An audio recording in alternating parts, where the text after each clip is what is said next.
Richard Branson. Losing My Virginity, the autobiography. Chapter 1. For, I am prepared to try anything once. 1970–1971. And so we became virgin.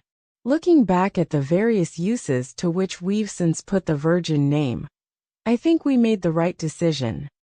I'm not sure that slip disc airways, slip disc brides or slip disc condoms would have had quite the same appeal.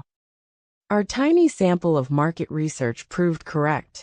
Students spent a good deal of money on records, and they didn't like spending 39 shillings at W.H. Smith when they found out that they could buy them from Virgin for 35 shillings. We started giving out leaflets about Virgin mail-order records along Oxford Street and outside concerts, and the Daily Post increased from a bundle of letters to a sack. One of the best things about mail order for us was that the customers sent their money in first. This provided the capital for us to buy the records. Our bank account at Coutts started to build up a large cash balance. As Virgin mail order grew, I tried to sell Student to another magazine group. IPC magazines emerged as the only interested buyer, and we had long negotiations which culminated in a meeting where they asked me to stay on as editor. I agreed to do so, but then made the mistake of telling them all about my future plans. Fantasizing about the future is one of my favorite pastimes, and I told the meeting that I had all sorts of other plans for Student. I felt that students were given a raw deal by banks, and I wanted to set up a cheap student bank. I wanted to set up a string of great nightclubs and hotels where students could stay, perhaps even offer them good travel, like student trains or even, who knows, a student airline. As I warmed to my theme, I saw that their eyes had glazed over. They thought I was a madman. They decided they did not want to keep such a lunatic on as editor of Student, and in the end they decided they did not even want to buy it. Student died a quiet death, and my plans for the future had to be shelved for the time being. We switched all our attention to Virgin mail order. One look at the huge numbers of orders coming in, and the need to organize where to buy the records from, and how to send them out to the customers persuaded me that I needed someone to help me. Although we all had great fun at Albion Street, I was increasingly aware that I was the only one who had to worry about paying all the wages. Even though these were small amounts of money, it was difficult to make sufficient profit even to cover that cost. There was only one person I could turn to: Nick. I wanted my old friend back again. I buried the episode when Nick had tried to throw me out, and offered him 40% of the newly formed Virgin Mail Order Records Company if he came to work with me. He agreed immediately. We never negotiated over the 60-40 split. I think we both felt that it was a fair reflection of what we would each put into the business. Although Nick was not a trained accountant, he was meticulous at counting the pennies. He also led by example. He never spent any money, so why should any of us? He never washed his clothes, so why should anyone else? He scrimped and saved every penny. He always turned lights off when he left a room. He made only rapid phone calls. And he handled our bills with great skill. "It's fine to pay bills late," he said, "so long as you pay them regularly." So we paid our bills on the nail, except that it was always the last nail. Apart from Nick and me, there were no other permanent employees in the crypt. A rotating band of casual workers came in and were paid £20 a week before drifting on. Throughout 1970, Virgin mail order records thrived. Then, in January 1971, we were almost ruined by something entirely out of our control. The post office workers went on strike. Led by Tom Jackson, the General Secretary of the Union of Post Office Workers, the postman went home, and the post office taped up the letterboxes. Our mail order business was set to go bust. People couldn't send us checks. We couldn't send out records. We had to do something. Nick and I decided that we should open a shop to carry on selling the records. We had to find a shop within a week, before we ran out of money. At the time we had no idea about how a shop works. All we knew was that we had to sell records somehow, or the company would collapse. We started looking for a site. In 1971, music retailing was dominated by W. H. Smith and John Menzies, both of which were dull and formal. The record departments were generally downstairs, and they were staffed by people in drab brown or blue uniforms who appeared to have no interest in music. Customers chose their records from the shelves, bought them and left within 10 minutes. The shops were unwelcoming.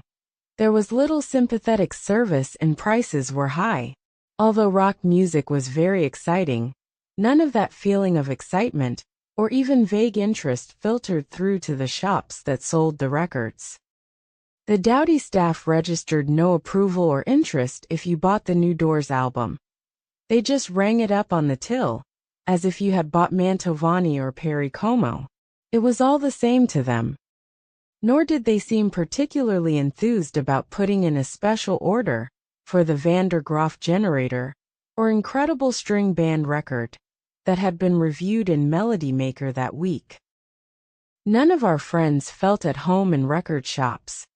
They were just rather functional places where they had to go to buy their favorite records. Hence the appeal of a cheap mail-order business. We wanted the Virgin Records shop to be an extension of Student, a place where people could meet and listen to records together, somewhere where they weren't simply encouraged to buy the record and leave. We wanted them to stay longer, chat to the staff, and really get into which records they were going to buy. People take music far more seriously than many other things in life. It is part of the way they define themselves, like the cars they drive, the films they watch, and the clothes they wear. Teenagers spend more time listening to music, talking about their favorite bands, and choosing records than almost anything else. Virgin's first record shop had to incorporate all these aspects of how music fitted into people's lives. In exploring how to do this, I think we created the conceptual framework of what Virgin later became. We wanted the Virgin Records shop to be an enjoyable place to go at a time when record buyers were given short shrift. We wanted to relate to the customers, not patronize them, and we wanted to be cheaper than the other shops.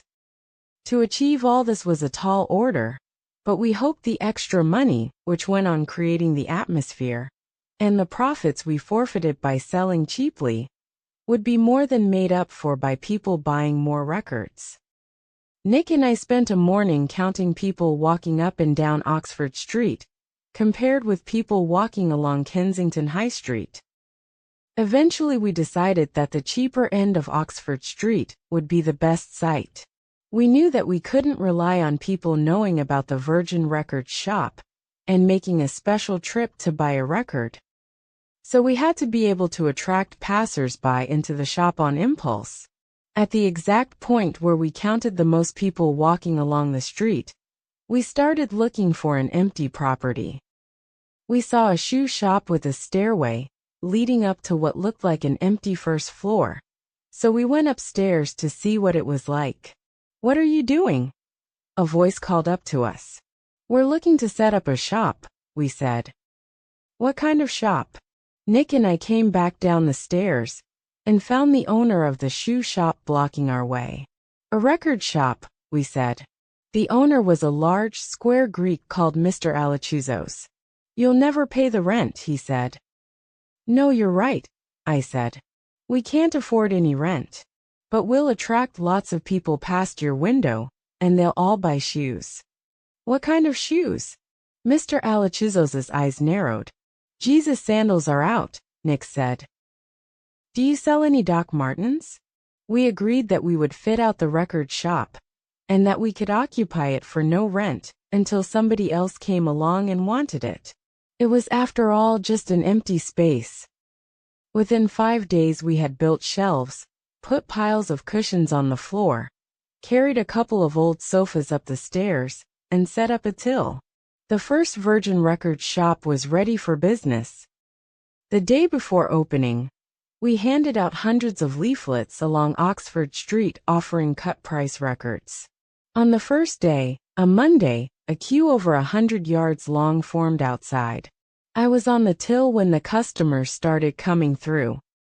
The first customer bought a record by Tangerine Dream, a German band, which we had noticed selling very well through mail order. "Funny bloke you've got downstairs," he said. He kept trying to sell me a pair of Doc Martens as I waited in the queue. At the end of the day, I took the money to the bank. I found Mr. Alachuzos hovering outside the shop. "How's business?" I asked, trying to make light of the heavy bag of cash I was carrying. He looked at me and then back at his shop window, which was still piled high with unsold Doc Martens. "Fine," he said firmly. "Couldn't be better." During 1971, Nick was running the Oxford Street record shop. Debbie was running the Student Advisory Center from Piccadilly, and I was generally looking to do anything I could to expand. We were in the process of changing from Student Ideas to Virgin, and in due course we renamed the Student Advisory Center as a new charity called Help. It continues to operate to this day, but now under the guise of Virgin Unite, which undertakes a very broad range of charitable activities. I knew very little about the record industry, but from what I saw at the record shop, I could see that it was a wonderfully informal business with no strict rules. It had unlimited potential for growth. A new band could suddenly sweep the nation and be a huge hit, as the sudden crazes for the Bay City Rollers, Culture Club, the Spice Girls, or Bust It show. The music business is a strange combination of having real and intangible assets. Pop bands are brand names in themselves, and at a given stage in their careers their name alone can practically guarantee hit records.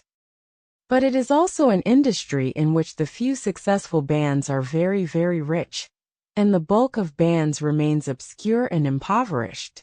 The rock business is a prime example of the most ruthless kind of capitalism. As a record retailer, Virgin was immune to the success or failure of an individual band, just so long as there were bands whose records people were keen to buy.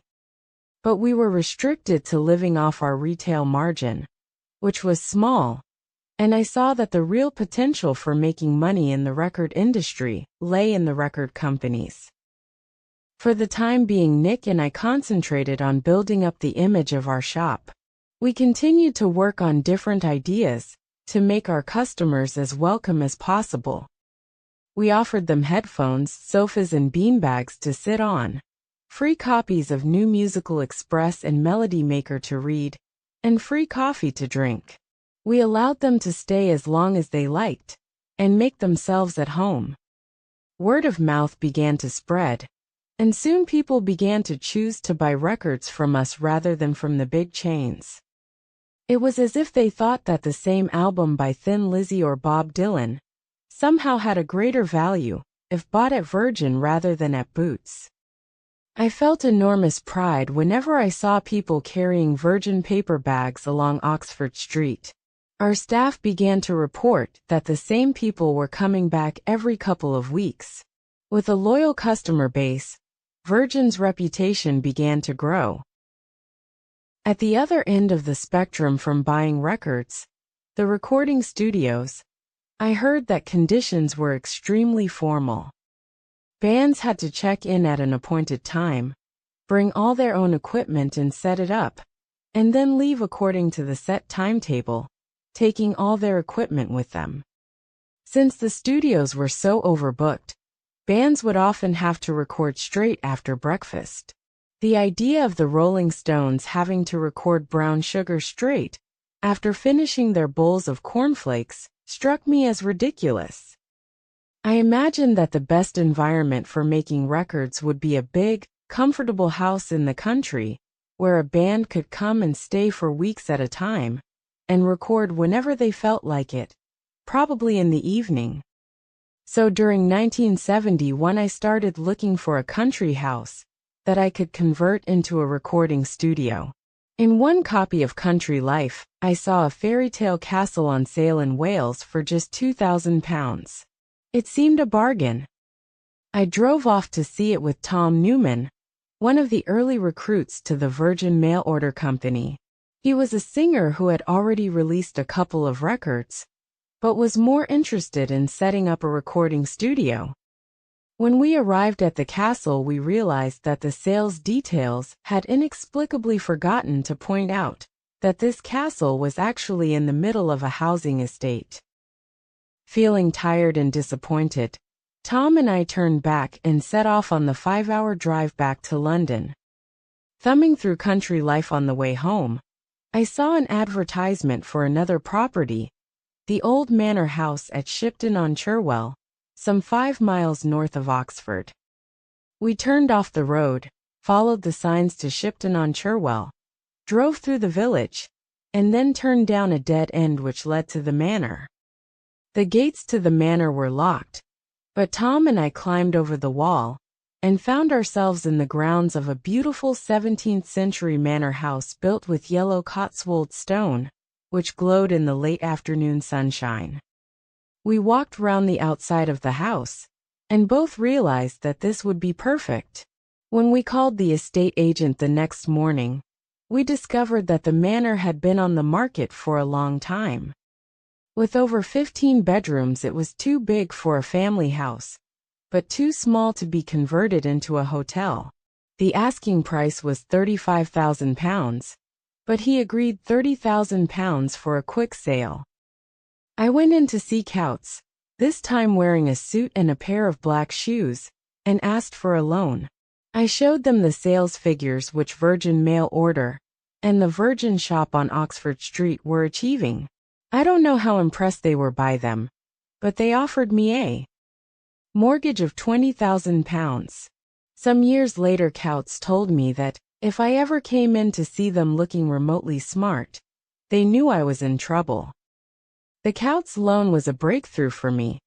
It was the first time a bank had trusted me with a large amount of debt, and I could see that I was almost in a position to buy the manor. Although I had no money myself, my parents had put £2,500 aside for me, Lindy and Vanessa respectively, for when we were 30. I asked them if I could draw on it early and use it to buy the manor. They both agreed, even though there was a risk that, if the recording studio went bust, the bank would sell the manor over my head at a knockdown price, and the money would be lost.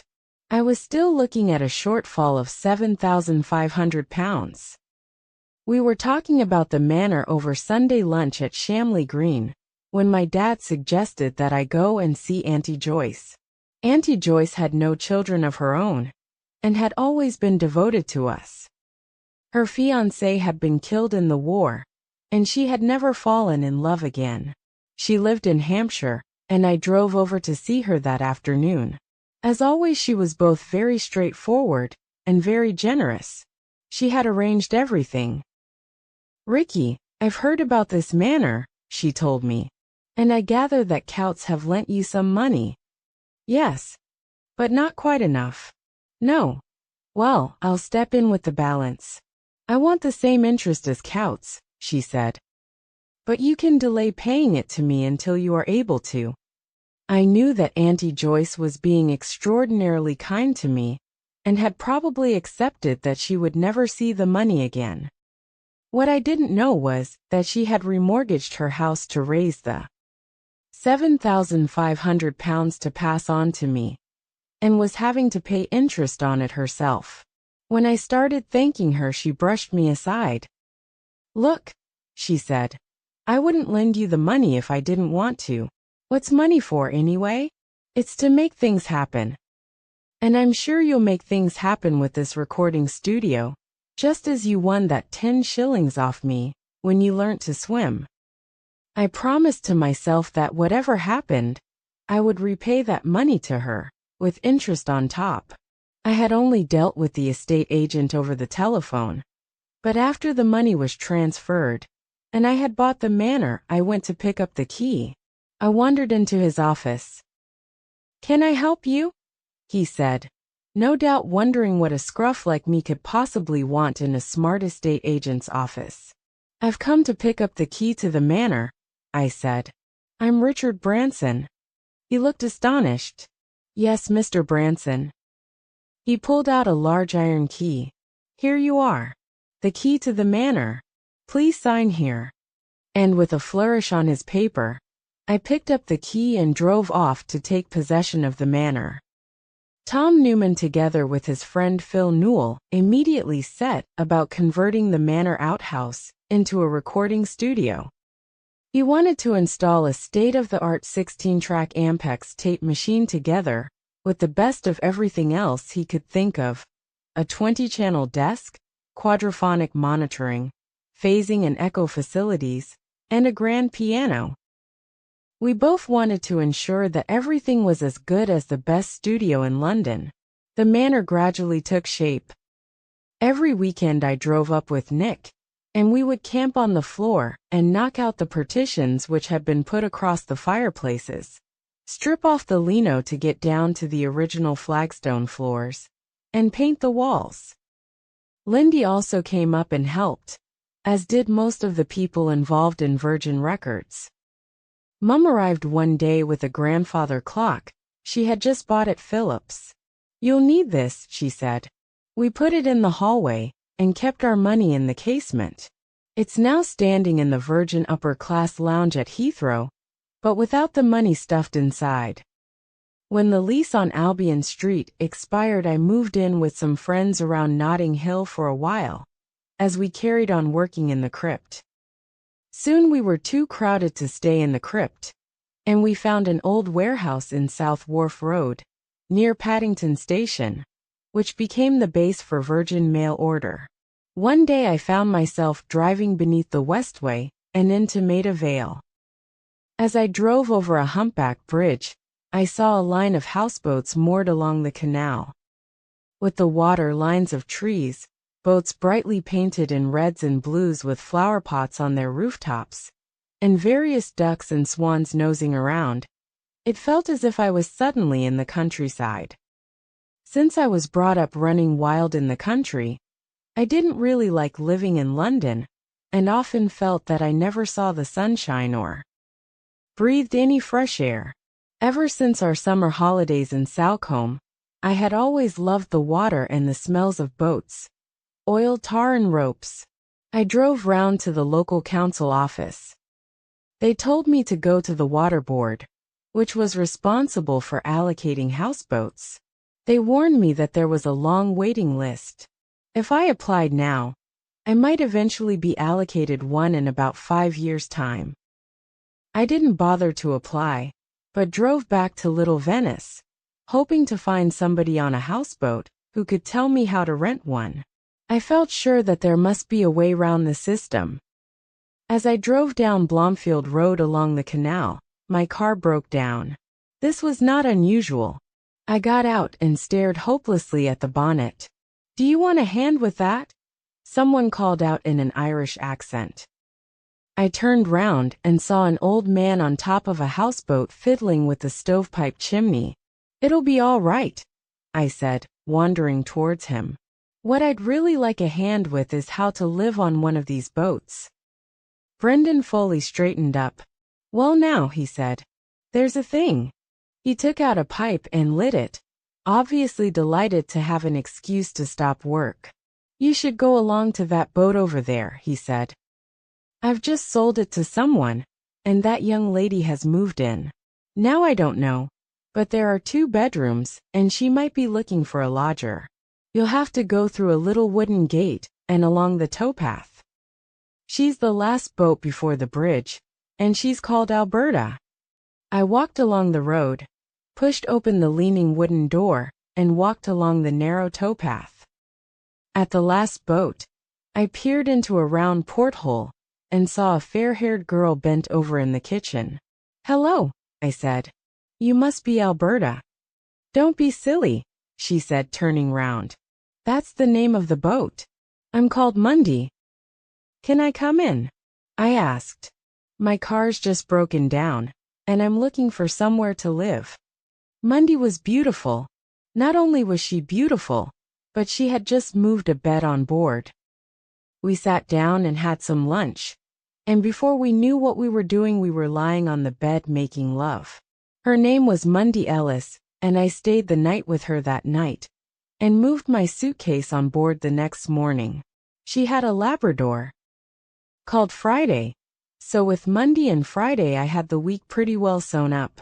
We had the most romantic affair on Alberta, having dinner out on the roof in the summer nights, watching the ducks and other boats slip up and down the canal. Monday and I lived together for almost a year. She helped out with the Student Advisory Center, and then with the Manor. At that time nearly everyone was taking drugs, and soon Monday had taken a couple of LSD trips up at the Manor with Tom Newman. She brought some LSD back to London for me to try, and one evening we and two other friends, Rob and Caroline Gold, settled down on Alberta to have a trip. Rob decided that he wouldn't take any in case anything went wrong. I lived by the dangerous maxim that I was prepared to try anything once, and I took the little paper square. After a while my mind began to race. At first everything was fine. We listened to some music and went outside to watch the evening sky. But when we went back inside, everything started to go wrong. My vision began to tilt and Monday loomed in and out looking like a tiny 8-year-old child. I looked at the others smiling and chatting and laughing, but whenever I caught sight of Monday, all I saw was a wizened creature, rather like the red-coated dwarfish murderer in Don't Look Now. I hate being out of control, and I had no idea what to do. Although nearly everyone else at Student, and then later at Virgin took lots of drugs, I never really joined them. I preferred to have a great time and keep my wits about me.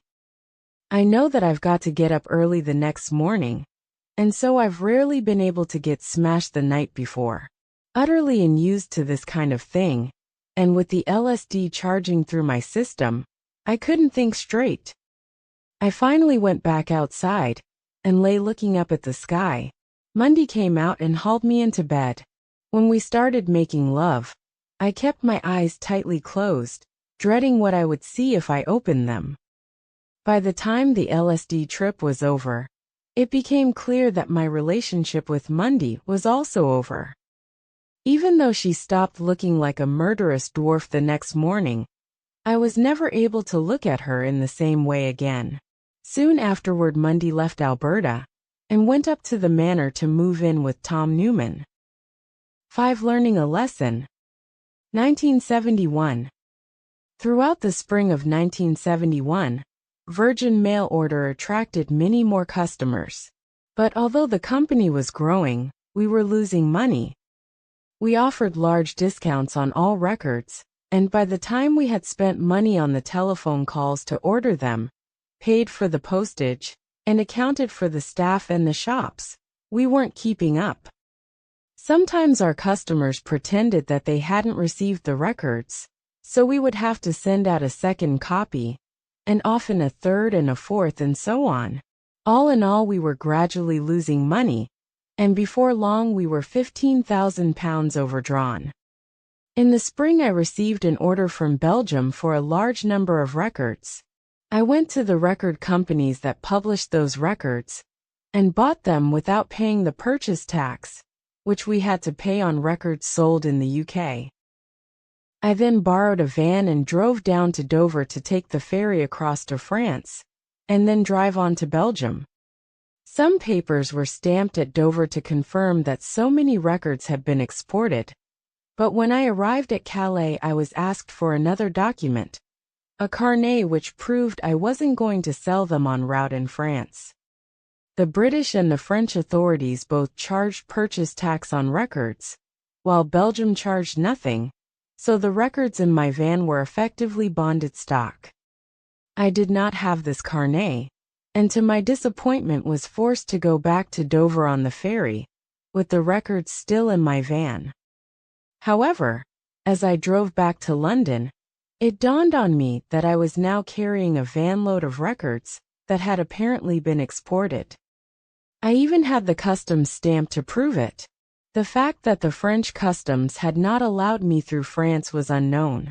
I had paid no purchase tax on these records, so I could sell them either by mail order or at the Virgin shop and make about £5,000 more profit than I could have done by the legal route.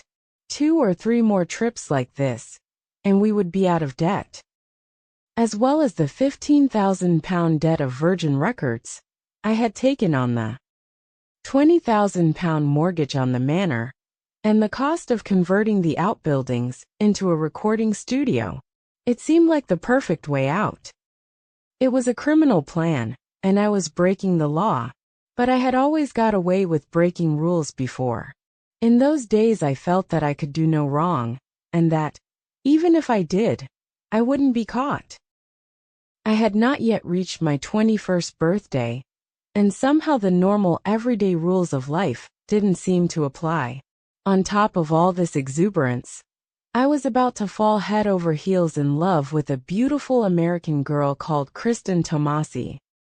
One day at the manor I was looking for Bootleg, our Irish wolfhound. I couldn't find her anywhere, and went upstairs and along one of the corridors, opening all the bedroom doors and calling out, "Bootleg! Bootleg!" I flung open the door of one tiny bedroom and found a lovely, tall girl getting changed. Not only was she considerably more attractive than Bootleg, with a rather quizzical naughty face, but she was by herself and wearing just an old pair of skin-tight jeans and a black bra. "You look great just as you are," I said. "I wouldn't bother with any more clothes." "Whatever are you shouting out about bootlegs for?" she asked. "Bootleg's my dog. She's an Irish wolfhound." Sadly, Kristen did put on a shirt, but I managed to keep her chatting for almost an hour before someone started shouting for me. She had come to England for a summer holiday and met a musician who was doing some backing work at the manor. She had come along with him for the ride. We drove back to London in different cars. Kristen was with her musician boyfriend. I was by myself. As I followed her along the road, I wondered if we would ever see each other again. I followed them all the way up to London and finally decided to write a note to her. As I drove along, I scrawled a note on a scrap of paper asking her to call me at 7 o'clock. I waited until we reached the traffic lights at Acton, then jumped out of my car and ran up to theirs. I tapped on Kristen's window, and she rolled it down. "I just wanted to say goodbye," I said, leaning in to give her a kiss on the cheek. "Have a good trip back to the States."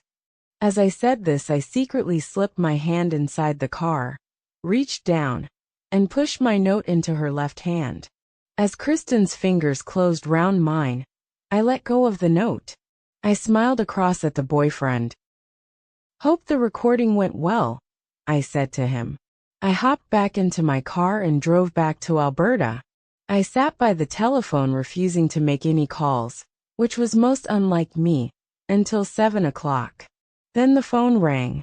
It was Kristen. "I'm calling from a payphone," she said. I didn't want John to overhear. "Can you step out of the phone box and catch a taxi?" I asked. "Come on round and see me. I live on a boat called Alberta. Ask the taxi driver to take you to Blomfield Road in Little Venice. There's a little wooden door in the fence which leads to the towpath." There was a measured pause. "It sounds like Alice in Wonderland," Kristen said. "I'll see you in 10 minutes. And with that, Kristen came round, and I began my second whirlwind romance on Alberta. The next morning I was due to make what I hoped would be my final trip down to Dover, pretending to export records. By this time I had made 3 trips and £12,000 profit. This last trip would provide enough money to pay off our overdraft. I could then give up the scam and concentrate on the business. It is impossible to know whether we really would have stopped, since making such easy money is addictive, but that was our intention. That morning I loaded up the van with records once again and set off for Dover. This time I was even more casual than normal, and after my papers were stamped I didn't even bother going on the ferry, but simply drove around the dock and headed back for London. I was anxious to get back to Alberta to reassure myself that Kristen was still there. At Little Venice, I walked along the towpath to the boat. It was the last week of May 1971, and the apple trees along the towpath were all in blossom. Kristen had gone. In a panic, I called her at her boyfriend's flat and put on an American accent when he answered the telephone. "I'm looking for a Miss Kristen Tomasi," I said. "This is American Airlines. I'll just get her." "Kristen," I hissed, "it's Richard. Pretend you're talking to a travel agent. And then call me back as soon as you can. Go to a payphone." "Thank you very much. I'll do that," Kristen said and rang off. 15 minutes later the telephone rang. It was Kristen. "Just hold the line a minute," I told her. "Okay, Eddie," I said, holding my hand over the receiver. "Time to go." Eddie was the Virgin driver who picked up all our record deliveries. He set off for the boyfriend's flat. "Kristen," I said, "what's your number there? This is going to take some time." I called her back, and we had a long chat about what we were doing. I spun every yarn I could think of. 20 minutes later, Eddie arrived back from the flat. He had all Kristen's clothes in a suitcase. He had told the boyfriend that Kristen was moving in with me. "Kristen," I said, "you'd better come round here. I've got something to show you. It belongs to you." I refused to reveal what it was. Her curiosity kindled. Kristen came round to Alberta. She was set upon saying goodbye to me and returning to America. When she arrived, I held up her suitcase. She tried to grab it from me, but I opened it and threw her clothes all around the boat. Then I picked her up and carried her to the bedroom. While Kristen and I spent the rest of the day in bed, the customs and excise officials were planning to raid Virgin. It had never occurred to me that I wasn't the only person who had stumbled across this tax evasion scam. Many much larger record shops were doing it, and they were being much more sophisticated than I was. I was simply putting the records that should be exported in our Virgin Records shop on Oxford Street and stocking up the new shop in Liverpool, which was due to open the next week. The big operators were distributing their illegally exported records right across the country. The telephone rang at around midnight. The caller refused to give his name, but what he had to say was terrifying. He warned me that my bogus trips to the continent had been noticed, and that I was about to be raided by the Customs and Excise Office. He said that, if I bought an ultraviolet sun lamp from a chemist's shop and shown it on the records that I had bought from EMI, I would notice a fluorescent E stamped on the vinyl of all the ones that were meant to have been exported to Belgium. He told me that I would be raided first thing tomorrow morning. When I thanked him, he told me he was helping me because I had once stayed up late talking to a suicidal friend of his who had called the Student Advisory Center. I suspected that he was a customs officer. I called Nick and Tony and rushed out to buy 2 sun lamps from a late-night chemist on Westbourne Grove. We met at South Wharf Road and started pulling records out of their sleeves. The ghastly truth was revealed. An E shown up at us from all the records we had bought from EMI for export. We began to run in and out of the warehouse carrying piles of records into the van. We then made a terrible mistake. We assumed that the Customs and Excise officers would just raid the South Wharf warehouse. We therefore drove all the records round to the Oxford Street shop and put them in the racks to be sold. We had no idea that Customs and Excise officers have greater powers of immediate search than the police. I had a similar attitude to when the church commissioners used to come to Albion Street. It was all some great game, and I found it difficult to take very seriously. By the early hours of the morning we had taken all the stamped records to the Oxford Street shop and substituted some bona fide records for the warehouse stock. Kristen and I set off early the next morning and walked from Alberta along the Grand Union Canal to South Wharf Road. I wondered when the raid would be. We crossed over the footbridge beside St. Mary's Hospital and walked along the path. As we walked by the hospital, there was a scream above us. A body fell out of the sky and hit the railings beside us. I caught a glimpse of an old man's gray, unshaven face as he hit the railings. It was horrific. His body seemed to explode, and a huge amount of entrails fell onto the ground or hung dripping in red and white shiny rings from the railing. He was naked apart from his white dressing gown, which quickly began to soak up the blood. Kristen and I were too shocked to do anything other than stop and stare. He was clearly dead on impact. His neck hung off from his body, and his back seemed to be broken in half. As we stared at the corpse, a hospital nurse came running over from the side door. There was nothing she could do. Someone else came rushing out with a white sheet and covered the body and the bits in the street. Kristen and I stood there, enveloped by silence, until we became aware of the noises of everyday life. Traffic, horns blowing, and birdsong. "Are you all right?" the nurse asked us. "Do you want a cup of tea?" We shook our heads and walked on, deeply shaken. It was another surreal twist to the start of our relationship. 2 days ago we had met for the first time, and I had slipped a clandestine note into her hand. We had enjoyed a fabulous night together on the boat. I had then driven to Dover and back, and arranged for her suitcase to be stolen. I'd spent all last night scrabbling about with the records. Now somebody had killed himself right in front of us. Like me, I think Kristen must have simply suspended her disbelief about what was going on. We were living off adrenaline and bewilderment. At the South Wharf Road warehouse, we unlocked the doors and walked upstairs. But before we could reach my office, there was a knock on the door.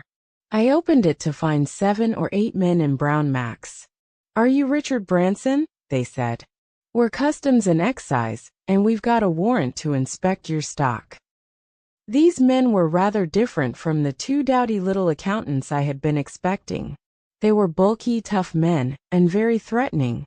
Some of my cocksureness evaporated as I showed them into the warehouse.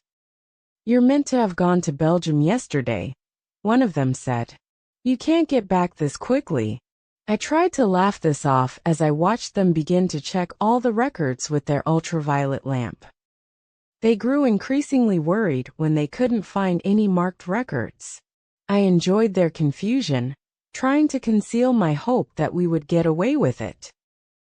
We began helping to check all the records, handing them the records from the sleeves, and restocking them on the shelves. What I didn't realize until it was too late was that they were simultaneously busting our shops in Oxford Street and Liverpool, and finding hundreds of marked records. "All right." One of the officers put down the telephone. "They found them. You'd better come with me. I'm arresting you. Come down to Dover with us and make a statement." I couldn't believe it. I had always thought that only criminals were arrested. It hadn't occurred to me that I had become one. I had been stealing money from Customs and Excise. It wasn't some great game about my getting one up on the Customs and Excise office and getting off scot-free. I was guilty. At Dover I was charged under Section 301 of the Customs and Excise Act 1952. That on May 28, 1971 at Eastern Docks, Dover, you caused to be delivered to an officer a ship's manifest, being a document produced for the purpose of an assigned matter, namely customs, which was untrue in a material particular in that it purported to show the exportation of 10,000 gramophone records. And so on. I spent that night in a cell lying on a bare black plastic mattress with one old blanket. The first part of my Stowe headmaster's prediction had come true. I was in prison. That night was one of the best things that has ever happened to me. As I lay in the cell and stared at the ceiling, I felt complete claustrophobia. I have never enjoyed being accountable to anyone else or not being in control of my own destiny. I have always enjoyed breaking the rules, whether they were school rules or accepted conventions, such as that no 17-year-old can edit a national magazine. As a 20-year-old, I had lived life entirely on my own terms, following my own instincts. But to be in prison meant that all that freedom was taken away. I was locked in a cell and utterly dependent on somebody else to open the door. I vowed to myself that I would never again do anything that would cause me to be imprisoned, or indeed do any kind of business deal by which I would ever have cause to be embarrassed. In the many different business worlds I have inhabited since that night in prison, there have been times when I could have succumbed to some form of bribe, or could have had my way by offering one. But ever since that night in Dover prison, I have never been tempted to break my vow. My parents had always drummed into me that all you have in life is your reputation. You may be very rich, but if you lose your good name, you'll never be happy. The thought will always lurk at the back of your mind that people don't trust you. I had never really focused on what a good name truly meant before, but that night in prison made me understand. The next morning, Mum arrived to meet me at the court. I applied for legal aid since I had no money to pay for a lawyer. The magistrate told me that if I applied for legal aid, I would have to stay in prison, as I obviously had no money for bail. If I wanted to be released, I would have to put up bail of £30,000. Virgin itself had no money that we could put up as security. £30,000 was the price of the manor, but using it as security wasn't an option, since it was financed mainly by a mortgage. I had a pile of debt and no real money.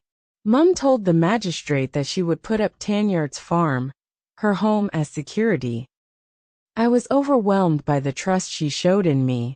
We stared at each other across the court, and both started crying. The trust that my family had in me had to be repaid. "You don't have to apologize, Ricky," Mum said as we took the train back up to London. "I know that you've learnt a lesson. Don't cry over spilt milk. We've got to get on and deal with this head on." Over the summer, I confronted the problem with far less shame than I would have done if my parents had added to the burden. I kept a clear head. I was sorry, I wouldn't do it again, and I negotiated an out of court settlement with the Customs and Excise Office. The tax authorities in the UK are more interested in extracting money than going through expensive court cases. On August 18, 1971, I agreed to pay £15,000 as an immediate payment, with £45,000 to be paid in 3 installments over the next 3 years. The total was calculated as being 3 times the illegal profit which Virgin had made from avoiding the purchase tax. If I paid off the sums agreed, I would avoid a criminal record, but if I failed to pay it, I would be rearrested and tried. After that night in prison, and the subsequent negotiations with the Customs and Excise Office, I needed to work twice as hard to make Virgin a success. Nick, Tony Mellor, and my South African cousin Simon Draper and Chris Stylianow, who had both just joined Virgin, resolved to help keep me out of prison. They knew it could have been them, and were grateful to me for carrying the can. We were all in it together, and it made us even closer. In a desperate attempt to earn money to repay the settlement, Nick started opening Virgin Records shops across the country. Simon began to talk about a record label, and Chris started exporting records for real. Incentives come in all shapes and sizes, usually ranging from a pat on the back to share options, but avoiding prison was the most persuasive incentive I've ever had. Since there was limited growth left in the mail-order business, we concentrated on expanding the record shops. The next 2 years were a crash course in how to manage cash. From being a completely relaxed company, running on petty cash from the biscuit tin, and a series of unpaid IOU notes, we became obsessively focused. We used every penny of the cash generated from the shops towards opening up another shop, which in turn was another pound towards paying off my customs and excise debt. Eventually I was able to pay everything and relieve Mum of the bail she had put up.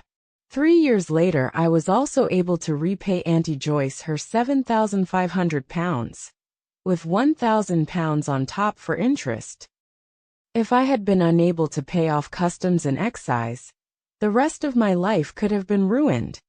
It is unlikely, not to say impossible, that someone with a criminal record would have been allowed to set up an airline, or would have been taken seriously as a contender to run the national lottery. We knew we had to sell more records, through the shops, overseas and by mail order, attract important artists like Cat Stevens or Paul McCartney to come and record at the Manor, and set up a record label. What we didn't know was that, even as we set out to do this, our first fortune was quietly making its way up the graveled drive to the Manor in the form of another van. This time it was not carrying illegal records, but bringing a young composer and his folk-singing sister from London to act as backing musicians for a band. He was the third reserve guitarist on the musical Hair, and she was a folk singer who sang in pubs. At the back of their minds was the hope that they might be able to record some esoteric instrumental music when the rest of the band wasn't using the studio. Their names were Mike and Sally Oldfield. And that marks the end of the current chapter. Thank you for listening to The Book Reader. Stay tuned for the next episode tomorrow. Please subscribe for updates.